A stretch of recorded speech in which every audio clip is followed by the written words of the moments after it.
Mr. Small by Roger Hargreaves, a Mr. Men storybook. Read by Patryks.VoiceRail. Mr. Small was very small.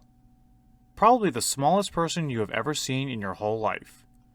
Or perhaps the smallest person you've never seen in your whole life, because he was so small you probably wouldn't see him anyway. Mr. Small was about as big as a pin, which isn't very big at all.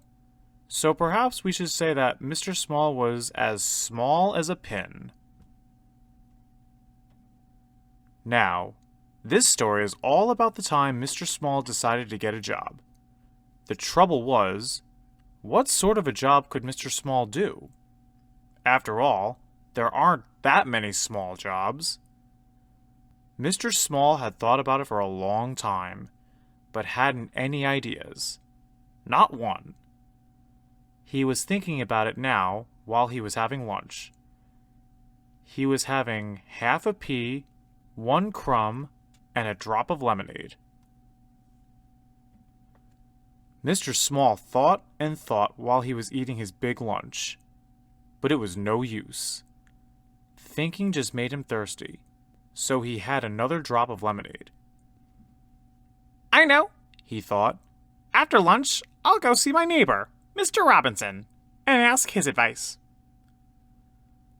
So after lunch, he left his house, which was underneath a daisy at the bottom of Mr. Robinson's garden, and walked to Mr. Robinson's house at the top of the garden. It was quite a long walk for somebody as small as Mr. Small, and halfway he stopped for a rest.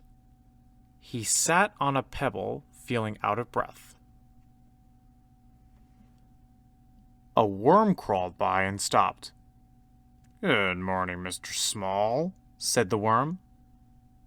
"Good morning, Walter," said Mr. Small to the worm, whom he knew quite well. "Out for a walk, are you?"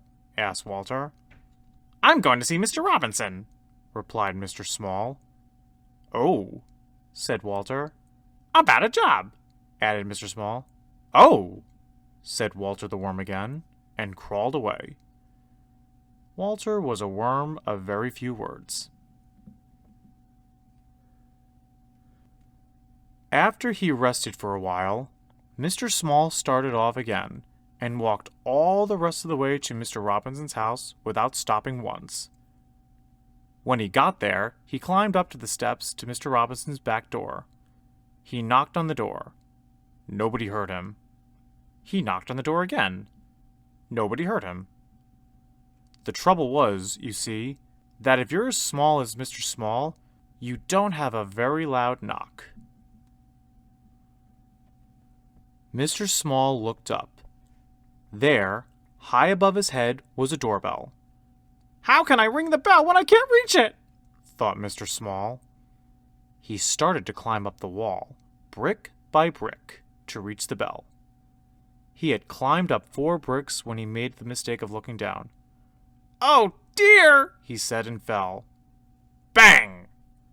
"Ouch!" said Mr. Small, rubbing his head. Just then the mailman came to the door, dropped off the letters, and was just about to leave when he heard a voice. "Hello?" said the voice. "Hello," he said to Mr. Small. "Who are you?" "I'm Mr. Small," said Mr. Small. "Will you ring the bell for me?" "Of course I will," replied the mailman, and pressed the doorbell with his finger. "Thank you," said Mr. Small. "My pleasure," said the mailman, and off he went.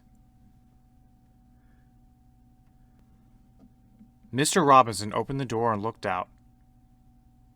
"That's funny," he said. "I'm sure I heard somebody ring the bell." He was about to shut the door when he heard a little voice. "Hello?" said the voice. "Hello, Mr. Robinson?" Mr. Robinson looked down and further down. "Hello," he said. "What are you doing here?" "I've come to ask your advice," said Mr. Small to Mr. Robinson. "Well," said Mr. Robinson, "you'd better come in and have a talk." Mr. Small followed Mr. Robinson into the house, and, perched on the arm of Mr. Robinson's favorite chair, Mr. Small told Mr. Robinson how he couldn't think of a job that he could do. Mr. Robinson sipped a cup of tea and listened. "So you see," Mr. Small explained, "how difficult it is." "Yes, I can see that," said Mr. Robinson, "but leave it to me." Mr. Robinson knew a lot of people. Mr. Robinson knew somebody who worked in a restaurant and arranged for Mr. Small to work there, putting mustard into mustard jars.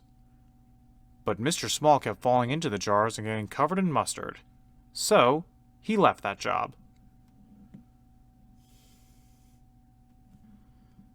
Mr. Robinson knew somebody who worked in a candy store and arranged for Mr. Small to work there, serving candies. But Mr. Small kept falling into the candy jars, so he left that job. Mr. Robinson knew somebody who worked in a place where they made matches and arranged for Mr. Small to work there, packing matches into boxes. But Mr. Small kept getting shut in the boxes with the matches, so he left that job too. Mr. Robinson knew somebody who worked for a farm and arranged for Mr. Small to work there, sorting out the brown eggs from the white eggs. But Mr. Small kept getting trapped by the eggs, so he left that job. "What are we going to do with you?" Mr. Robinson asked Mr. Small one evening. "Don't know," said Mr. Small in a small voice.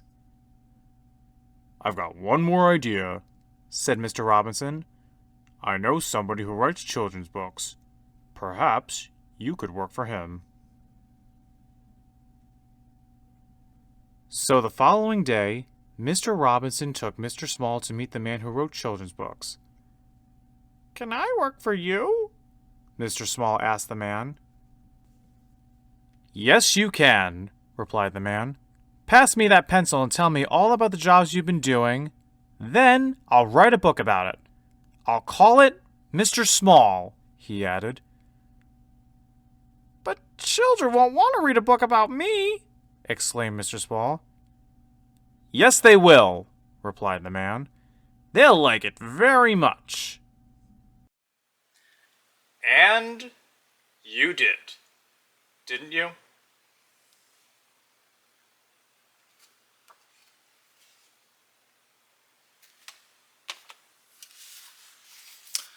Alright, the moral of this story is, don't ever give up. And there's always something out there that is meant for you. Case in point. When I was growing up, my dad would always say to me the phrase, "The key to life is one thing. But it's entirely up to you to find out what that one thing is. Once you find that one thing, everything else will fall right into place." Mr. Small really wanted to find a job, but had no idea what job was right for Mr. Small. So, the motivation was to get a job for Mr. Small. So, when Mr. Small didn't know what he wanted to do, he went to his neighbor, Mr. Robinson, and asked Mr. Robinson for help. Mr. Robinson thought of some ideas, but they all didn't work out for Mr. Small. But it was all after a lot of trial and error. Then, after all that was said and done, Mr. Robinson had an idea, and it worked out in Mr. Small's favor. That being said, it leads to the point of, don't ever give up. There's always something out there for you to do. It's just up to you to find it. Alright, that was me reading Mr. Small and the moral of the story from Patryks.VoiceRail. Thank you.